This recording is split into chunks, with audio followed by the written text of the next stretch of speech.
जय माता दी। आज मार्कंडे पुराण का जो तीसरा अध्याय है उसके बारे में मैं बताऊंगी और सच में अद्भुत है ये मार्कंडे पुराण, बहुत ही अद्भुत। पहले हम भगवती का ध्यान कर ले। या देवी सर्वभूतेषु बुद्धिरूपेण संस्थिता नमस्तस्यै नमस्तस्यै नमस्तस्यै नमो नमः। या देवी सर्वभूतेषु विद्यारूपेण संस्थिता नमस्तस्यै नमस्तस्यै नमस्तस्यै नमो नमः। या देवी सर्वभूतेषु ज्ञानरूपेण संस्थिता नमस्तस्यै नमस्तस्यै नमस्तस्यै नमो नमः। या देवी सर्वभूतेषु भक्तिरूपेण संस्थिता नमस्तस्यै नमस्तस्यै नमस्तस्यै नमो नमः। जय माता दी। जो ये मार्कंडे पुराण है ये वाकई में इतना अद्भुत है और इतना आनंद आता है ना इसका जब अध्ययन करती हूँ मैं, और जब इसके अध्ययन पे मैं मनन करती हूँ, चिंतन करती हूँ तो और भी अच्छा लगता है। इसका ये है वो तीसरा अध्याय में, हाँ ये है तीसरा अध्याय, धर्म पक्षी द्वारा जैमिनी के प्रश्नों का उत्तर। मार्कंडे जी कहते हैं जैमिनी जी को कि वे द्रोण के जो पुत्र है, चारों पक्षी ज्ञानी विंध्यागिरी पर निवास करते हैं, तुम उनकी सेवा में जाओ और उनसे ज्ञातव्य बातें पूछो। मार्कंडे मुनि की यह बात सुनकर महर्षि जैमिनी विंध्या पर्वत पर, जहाँ वे धर्मात्मा पक्षी रहते थे, गए। उस पर्वत के निकट पहुँचने पर पाठ करते उन पक्षियों की ध्वनि उनके कानों में पड़ी। उसे सुनकर जैमिनी बड़े विस्मय में पड़े और इस प्रकार सोचने लगे, अहो ये श्रेष्ठ पक्षी बहुत ही स्पष्ट उच्चारण करते हुए पाठ कर रहे हैं। जिस अक्षर का कंठ, तालु आदि जो स्थान है उसका वहीं से उच्चारण हो रहा है। बोलने में कितनी शुद्धता और सफाई है।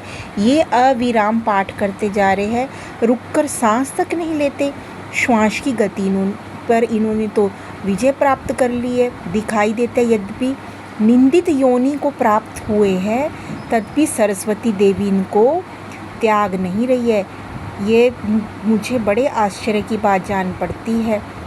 अब क्या है, देखो जो महर्षि जैमिनी जी है वो भी व्यास जी के ही क्या है, शिष्य है, और मार्कंडे जी भी व्यास जी के शिष्य है। तो अभी इनकी जब वार्तालाप चल रही थी, मार्कंडे जी ने कहा कि नहीं तुम जाओ वहाँ पे विंध्या पर्वत, क्योंकि ये जो ज्ञान है इसको उजागर करना था कि जिस पर भगवती की कृपा होती है, माँ सरस्वती की कृपा होती है, वो चाहे एक पक्षी योनि में भी है फिर भी वो इतना अच्छे से उसको ज्ञान की प्राप्ति है और वो इतने अच्छे से स्पष्ट रूप से वो देखो कैसे उच्चारण कर रहे हैं। जैमिनी जी जब सुनते हैं, अभी तो वो उनसे भेंट नहीं हुई, जब भेंट होती है तो क्या होता है कि जब महर्षि जैमिनी विंध्या पर्वत की कंदरा में प्रवेश करते हैं तो जब वो शिलाखंड पर बैठे हुए उनको पाठ करते हुए देखते हैं तो जैमिनी जी बड़े प्रसन्न होकर बोलते हैं कि भाई वाह, मुझे तो बड़ा आनंद आ गया आपके दर्शन करके। और उधर वो पक्षी कहते हैं कि हमें बड़ा आनंद आ गया जैमिनी जी, आप यहाँ आए दर्शन करके, हमें आपके दर्शनों से वो हुआ। तो ये होता है जब भक्त आपस में मिलते हैं, उनकी भेंट होती है तो एक अलग ही वो कहते हैं ना आनंद प्रवाहित होता है। अब ये इसका मैं आप लोगों को सारी बता देती हूँ कि क्या है इसका जो मैंने मंथन किया। इसमें ये पूछते हैं, पक्षियों से प्रश्न पूछते हैं महर्षि जैमिनी जी कि आप तो मुझे बताए कि आप चारों वेद, धर्मशास्त्रों, वेदांत, इतिहास, पुराण आदि, ठीक है, इन सब का आपको ज्ञान है। पक्षियों पर मुझे ये बताओ कि महाभारत में ना कुछ संदिग्ध बातें थी, मैं उनसे थोड़ा सा वो हूँ विचलित हूँ, थोड़ा आप मेरे उन प्रश्नों का उत्तर दीजिए। ये कहते हैं कि जैसे अगर हमारी सामर्थ्य होगी महर्षि जी तो हम अवश्य देंगे आपके प्रश्नों का उत्तर। अगर हमें ज्ञात हुआ तो हम ज़रूर देंगे और हमारी सामर्थ्य है तो देंगे। तो फिर ये जैमिनी इनसे पक्षियों से पूछते हैं कि भगवान जनार्दन तो संपूर्ण जगत के आधार है, अंतर्यामी है, सर्वव्यापी है, फिर किन कारणों से वो निर्गुण होते हुए भी मनुष्य का शरीर क्यों प्राप्त कर हुए? वो द्रुपद कुमारी जो कृष्णा, द्रौपदी के का ही जो नाम है, द्रौपदी जी का नाम, उनका नाम कृष्णा, कि कृष्णा अकेली ही 5 पांडवों की महारानी क्यों होकर हुई? इस विषय में मुझे महान संदेह है कि भाई वो तो एक तो राजा की पुत्री थी, इतने महान राजा द्रुपद की, और वो 5 पांडवों की क्यों पटरानी बनी? फिर इसके बाद वो कहते हैं जो द्रौपदी के 5 महारथी पुत्र हैं जिनका अभी तक विवाह भी नहीं हुआ था और समस्त पांडव जिनके रक्षक थे, स्वयं भी बलवान थे, तो इसमें भी मेरा संदेह दूर करे कि आखिर वो क्यों उनकी वो मारे गए ऐसे। अभी वो बताते हैं कि जो संपूर्ण देवताओं के स्वामी हैं, पक्षियों ने कहा कि जो संपूर्ण देवताओं के स्वामी, सर्वव्यापक, सबकी उत्पत्ति के कारण, अंतर्यामी, परमाणु के अविषय, सनातन, अविनाशी, चतुर्व्यूह स्वरूप, त्रिगुणमय, निर्गुण, सबसे बड़े, अत्यंत गौरवशाली, सर्वश्रेष्ठ, अमृत स्वरूप उन भगवान विष्णु को हम सबसे पहले नमस्कार करते हैं, जिनसे बढ़कर सूक्ष्म तथा जिनसे अधिक बड़ा भी कोई नहीं है, जिनके द्वारा यह संपूर्ण विश्व व्याप्त है, जो इस जगत के आदिकरण है, अजन्मा है, उत्पत्ति है, लय है, प्रत्यक्ष है, परोक्ष है, सबसे विलक्षण है। इस संपूर्ण जगत को जिनकी इस रचना बतलाते हैं तथा अंत में जिनके भीतर इसका संहार होता है, उन परमेश्वर को हमारा नमस्कार है। तो इस प्रकार उन्होंने बताया कि परमात्मा तो स्वयं ही है, सारे उनकी लीला है भाई, उन्हीं में ये शुरू होता है, उसी में लय होता है। और रही बात प्रकट, कहते कि नारायण क्यों कहते हैं? तत्वदर्शी मुनियों ने जल को नारा कहा, मतलब जल को, जो तत्वदर्शी मुनि थे उन्होंने जल शब्द को नारा कहा, और वह नारा ही पूर्व काल में भगवान का निवास स्थान रहा है, क्योंकि भगवान क्षीर सागर में निवास करते हैं, इसीलिए वे नारायण कहे गए। वे सर्वव्यापी भगवान नारायण देव सबको व्याप्त करके स्थित है। तो कहते कि वही सगुण भी है, वही निर्गुण भी है, वही प्रथम स्वरूप भी है, जिसका शब्दों द्वारा प्रतिपादन नहीं किया जा सकता। कहते हम तो भगवान को शब्दों द्वारा, हम तो उनका बखान भी नहीं कर सकते महर्षि जी।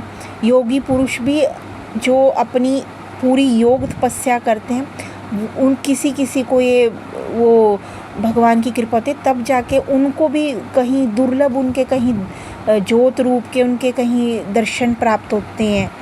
तो भगवान तो वो ये भगवान का एक रूप कहते हैं शेष जी भी है, क्योंकि उन्होंने ही पाताल लोक में रह के इस पृथ्वी को अपने मस्तक पर धारण कर रखा है, और वो श्री हरि ही इस पालन पोषण कर रहे हैं पृथ्वी पर धर्म रूप में भी। जब जब धर्म का नाश करने वाले उदंड असुरों से ये पृथ्वी त्राहिमाम होती है, तब साधु संत, देवता जन, भक्तजन प्रार्थना करते हैं कि प्रभु हमारी रक्षा कीजिए, इस पृथ्वी का भार उतारिए। तब प्रभु अधर्म को मिटाने के लिए, धर्म की स्थापना के लिए इस संसार में मनुष्य रूप में प्रभु अवतरित होते हैं, इसलिए उनका अवतार होता है। ये कारण है कि भगवान को कोई ज़रूरत थोड़ी है कि वो आएंगे, लेकिन अपने भक्तों की पुकार के लिए, माँ पृथ्वी की पुकार पे, देवताओं की पुकार पे, धर्म की रक्षा के लिए भगवान इस संसार में प्रकट होते हैं। कभी वो वराह रूप से अपने थुथनों से जल को हटाकर इस पृथ्वी को अपने दांतों से जल के ऊपर उठा लेते हैं जब ये पृथ्वी डूब रही थी। कभी नरसिंह रूप धारण करके वो हिरण्यकश्यप का वध करते हैं, अपने भक्त की रक्षा करते हैं। ठीक है, तो उनके तो कभी वो भगवान में मथुरा में श्री कृष्ण रूप में अवतार लेते हैं, कभी वो राम रूप में आते हैं। तो भगवान के तो अनेकों अनेक ऐसे अवतार है, बताओ, वो अपनी स्वेच्छा से अवतीर्ण होते हैं, इसमें किसी का कोई वो नहीं है। तो आपको आपके प्रश्न का उत्तर मिला। और रही बात द्रौपदी जी की, द्रौपदी की ये है कि जो इंद्र होता है, इंद्र ने पूर्व काल में त्वष्टा प्रजापति विश्वरूप को मारा था, युद्ध किया था। तो उस ब्राह्मण का जो वो उसको लगा कि अब क्या कहते हैं, श्राप लगा था, तो उन्होंने ही फिर ये कई रूपों में, इसने 5 रूपों में ही इसके माता कुंती के और माँ जो माधवी होती है उनके गर्भ से क्या कहते हैं 5 रूपों में ही विभक्त होकर अपना रूप धारण किए थे। ये जो 5 पांडव है ये इंद्र का ही वो है। और इंद्र की पत्नी जो है वो एक ही पत्नी है इंद्र की, वो है देवी शची। और शची को तो फिर विवाह करना ही है क्योंकि वो उनकी शक्ति है।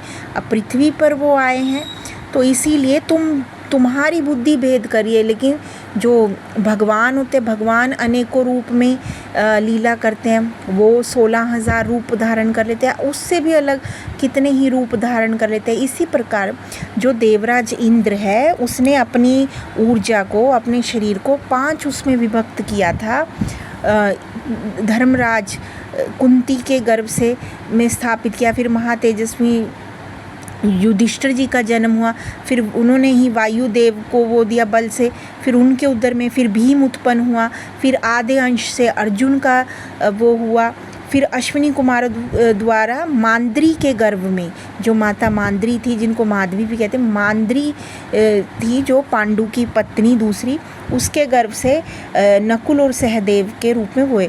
अब इन 5 रूप में जब देवराज ही इन 5 रूप में अवतरण हुए तो उनकी पत्नी शची जो है महाभाग कृष्णा द्रौपदी, वो अग्नि से प्रकट हुई। तो जो कृष्णा एकमात्र इंद्र की पत्नी थी और किसी की नहीं। योगीश्वर भी अनेक शरीर धारण करते हैं।